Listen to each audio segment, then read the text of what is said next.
तो आज हम देखेंगे energy band gap bye thermistor experiment को कैसे परफॉर्म किया जाता है। तो यहाँ पे उसका सर्किट डायग्राम दी जाएगा। ये बैटरी है, करंट मीटर है, वोल्ट मीटर और थर्मिस्टर है।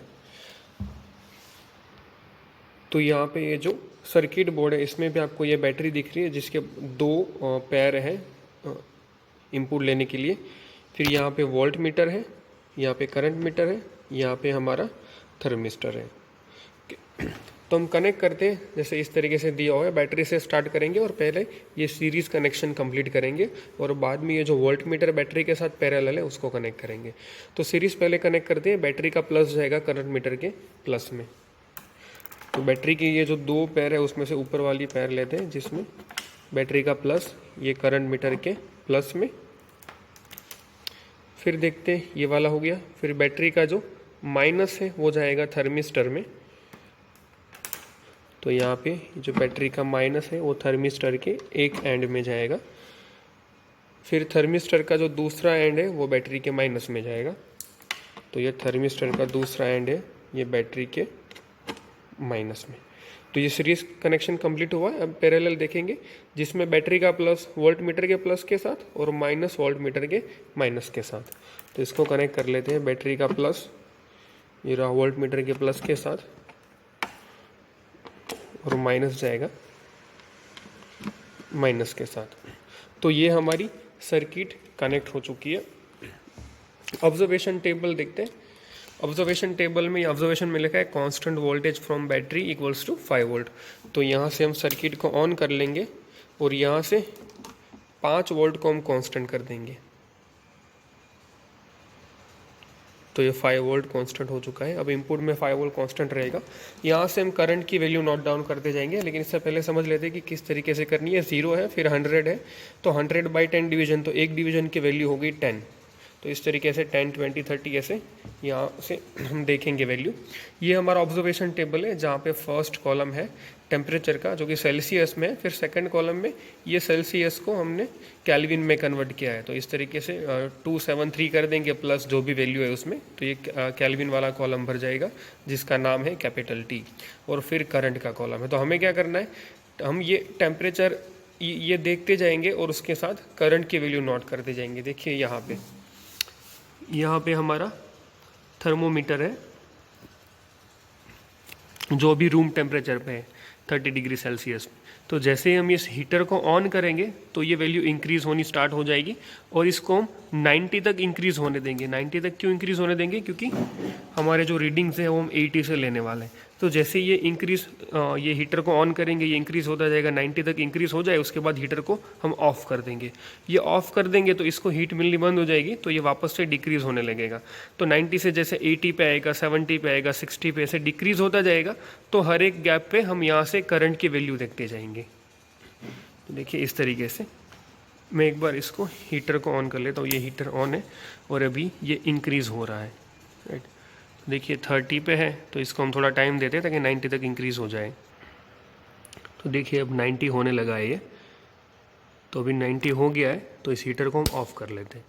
तो अभी ये वैल्यू डिक्रीज़ होना स्टार्ट होगी। तो जैसे ये 90 से ये 80 पे आएगा तो उसी टाइम पे हम करंट को देख लेंगे। देखिए ये जो थर्मोमीटर की रीडिंग है वो भी 80 पे है। तो हम करंट को देखते हैं। तो करंट की वैल्यू हमारी 240 है। तो इसलिए 80 पे हमने लिख दिया है करंट 240। अब देखते हैं 70 पे कितना आता है। भी 70 पे है तो यहाँ पे 100 हमें मिल रहा है 180। ओके ये देखिए 180। तो यहाँ पे 70 पे मैंने लिख दिया है 180। तो उस तरीके से जैसे टेम्परेचर डिक्रीज़ होता जाएगा आपको यहाँ से करंट की वैल्यू नोट करती जानी है और यह करंट के कॉलम में लिखते जाएंगे। तो यहाँ तक हो गया। बाद में हम रेजिस्टेंस फाइंड करेंगे। रेजिस्टेंस का इक्वेशन है V/I। तो V हमारे पास है 5 वोल्ट और I का हमारे पास पूरा कॉलम है। तो I की वैल्यू 1 बाय 1 चेंज करते जाएंगे तो हमें रेजिस्टेंस मिलता जाएगा। फर्स्ट के एक बार करके देखते हैं। ओके तो कुछ इस तरीके से होगा 5 डिवाइडेड बाई V की वैल्यू 5, I की 240 माइक्रो एम्पियर है। तो माइक्रो एम्पियर को माइक्रो हटाने के लिए हम 10⁻⁻6 रखेंगे। तो डिवाइड में हो जाएगा ब्रैकेट में 240 into 10⁻⁻6 bracket over equals to, तो इतनी वैल्यू है देखिए 20833.3, तो यहाँ पे वही लिखिए 20833.3। तो ये हमें आर की वैल्यू मिल गई है। अब हम लॉग निकाल लेंगे इसका। ओके, तो यहाँ पे लॉग का बटन है यहाँ पे साइंटिफिक में, तो लॉग प्रेस करेंगे, बाद में आर की वैल्यू 20833.3, 20833.3 इक्वल्स टू ये है 4.31, तो यहाँ पे हमने लिख दिया 4.31। तो इस तरीके से इन सारी वैल्यू का यहाँ पे लॉग निकालेंगे तो ये वाला कॉलम भर जाएगा। बाद में हमें 1/t करना है। t हमें लेना है कैपिटल, ये स्मॉल t है, ये कैपिटल है, तो हम ये वाला लेंगे t। तो 1/353 करेंगे तो आपको कुछ इस तरीके से आंसर मिलेगा। तो ये सारे पूरा कॉलम इस तरीके से भर जाएगा।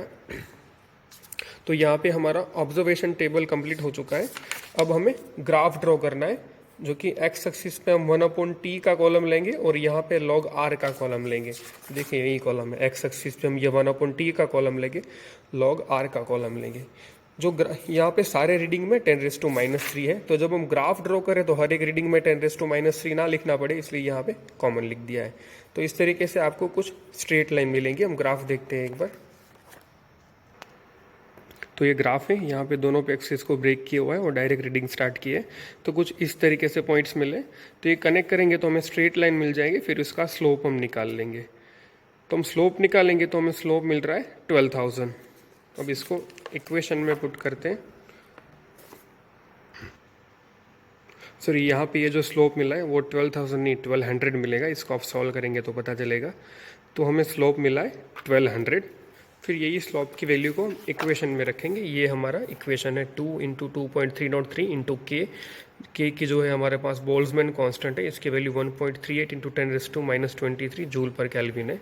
यहाँ पे हम स्लोप की वैल्यू रखेंगे 1200 डिवाइड बाई 0.6 × 10⁻19।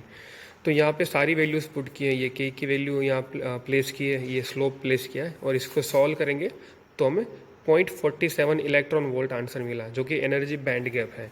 तो अब देखेंगे तो यहाँ हमें पता है कि यहाँ पे जो हमें सर्किट में जो मटेरियल यूज़ किया है वो हमने जर्मेनियम मटेरियल यूज़ किया है। तो जर्मेनियम का जो एनर्जी बैंड गैप होता है वो 0.67 होता है। तो एक्चुअल में हमारा जो आंसर है वो 0.67 आना चाहिए, लेकिन आया है 0.47।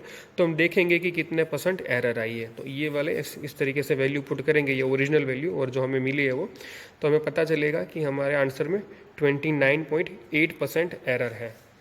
तो इस तरीके से हमें इसका रिज़ल्ट लिख लेंगे। तो यहाँ पे हमने सेमीकंडक्टर मटेरियल की एनर्जी बैंड गैप यहाँ पे हमने फाइंड किया है।